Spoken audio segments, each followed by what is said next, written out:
In 1843, Charles Dickens came to Shrewsbury to recite his first public reading of the classic tale A Christmas Carol. In the spring of 1984, a film adaptation of the novel was made in the town of Shrewsbury, birthplace of Charles Darwin, starring George C. Scott and Edward Woodward. Here today we've been invited on an exclusive walking tour with Shrewsbury's town crier Martin Wood to find out more. We're actually standing in Fish Street, but this was predominantly used for the exterior of Bob Cratchit's house. The building here, this was actually used as the exterior, but they actually added a little bit on, about the size of a telephone kiosk, which they put on the front of it. So David Warner, who was Bob Cratchit, had to stand inside this little tiny box.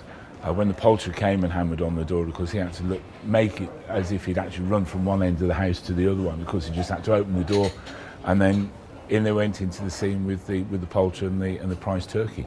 Anonymous, you said? That's what he said, an anonymous gentleman. When the spirit of Christmas future appears to Scrooge, Scrooge asks him to show something of compassion. So as if by magic, then obviously they arrive here again outside the door of Bob Cratchit's, with the ghost of Christmas future standing at the top of the stairs.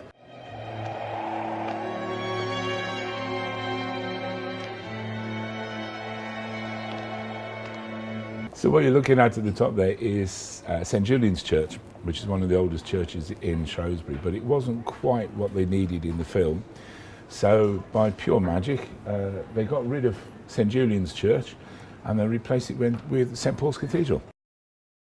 Well, this is now it's the Parade Shopping Centre, and this was actually used as the exterior of the marketplace. So there were quite a few different sort of scenes that were done here. You'll see the one scene with the carol singers, and it's here again where the spirit of Christmas future brings Scrooge back in and points to the door and tells him to go in. And it's then that he goes in and he hears the two guys talking about this person that's just died. And of course he realises then that it's actually him that they're talking about. Who else did he have? It'll likely be a very small funeral, supposing we volunteered and form a party.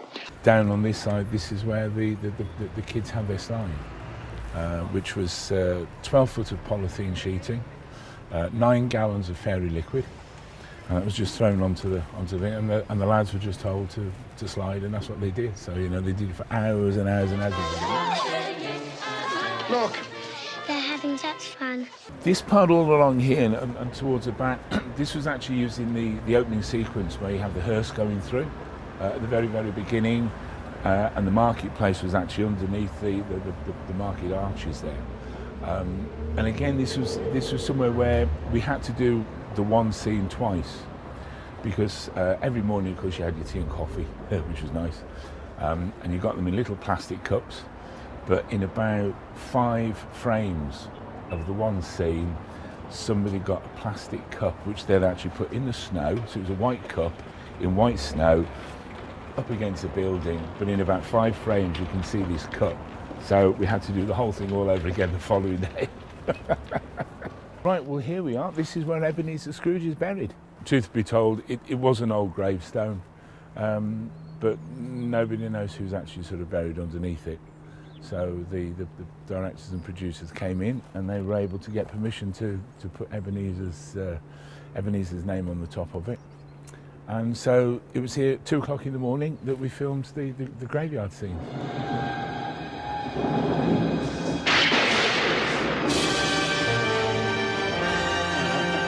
Yeah, I mean, the people are great because we do Christmas carol tours every year now, and this is one of the things that we do is people come in.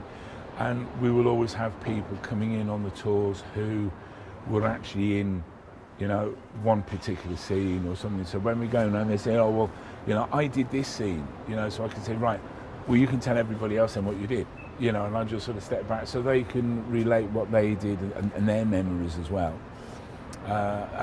Which is nice. And, and you meet somebody in the street, oh, you remember when we did this bit, remember when we did that bit.